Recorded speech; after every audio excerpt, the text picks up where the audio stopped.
नमस्कार मित्रांनो, स्वागत आहे तुमचं आत्ताच्या ब्रेकिंग न्यूजमध्ये। मित्रांनो, आयकर विवरणपत्र म्हणजेच इन्कम टॅक्स रिटर्न भरण्याची अंतिम मुदत आता जवळ आली आहे। मुदतीपूर्वी आयकर विवरणपत्र भरणं हे फायदेशीर असतं। शेवटच्या क्षणी रिटर्न भरताना चुका होण्याची शक्यता जास्त असल्यानं वेळेतच आपलं इन्कम टॅक्स रिटर्न नक्कीच आपलं भरून टाकावं। इन्कम टॅक्स रिटर्न भरण्याची अंतिम मुदत सरकारने 31 जुलैपर्यंत जाहीर केलेली आहे। जर तुमचं उत्पन्न मूळ सूट मर्यादेपेक्षा जास्त असेल तर तुम्हाला 31 जुलैपर्यंत रिटर्न भरावे लागतील। आयकर विभागाने रिटर्न भरण्यासाठी फॉर्म्स जारी केलेत।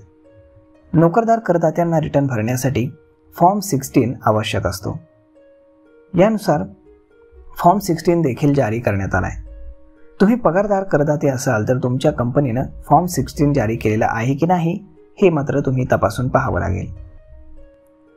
तुम्ही शेवटच्या तारखेपर्यंत आयकर विवरणपत्र भरलं नाही तर तुम्हाला दंड भरावा लागेल। मात्र प्राप्तिकर विभाग विलंबित रिटर्न म्हणजेच अंतिम मुदतीनंतर रिटर्न भरण्याची सुविधा प्रदान करतो, परंतु तुम्ही दंड भरला तरच तुम्ही उशिरा रिटर्न भरण्यास सक्षम असाल। हा दंड आयकर कायदा 1961च्या कलम 234F या अंतर्गत लागू करण्यात आला आहे। एखाद्या करदात्याचं आर्थिक वर्षात उत्पन्न एकूण 5 लाख रुपयांपर्यंत असेल तर त्याच्यावरती 1000 रुपये दंड हा आकारला जाईल आणि जर त्याचं उत्पन्न हे 5 लाखांपेक्षा जास्त असेल तर त्याला 5000 रुपये दंड हा आकारला जाईल। तसेच करदात्यांना कराच्या रकमेवरती दरमहा 1% व्याज देखील द्यावं लागेल। विलंबित रिटर्न हे 31 डिसेंबरपर्यंत भरता येतील।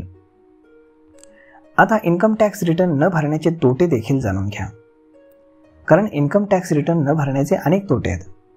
करदात्याला मूल्यमापन वर्षातील चलन तोटा पुढे नेण्यास तो सक्षम राहणार नाही। त्याचा कर हा TDSच्या रूपामध्ये जादा कापला गेला असेल तर आयकर रिटर्न भरेपर्यंत त्याला तो परतावा मिळणार नाही। करदात्याला गृहकर्ज किंवा कार लोन घ्यायचं असेल तर बँक आयकर रिटर्न शिवाय त्याचा अर्ज हा स्वीकारला जात नाही। त्यामुळे 31 जुलै 2024च्या आधीच आपला इन्कम टॅक्स रिटर्न लवकरात लवकर आपण भरून टाकावा। तर मित्रांनो, हा व्हिडिओ ही माहितीपूर्ण माहिती तुम्ही इतरांसोबत देखील शेअर करायला विसरू नका। धन्यवाद।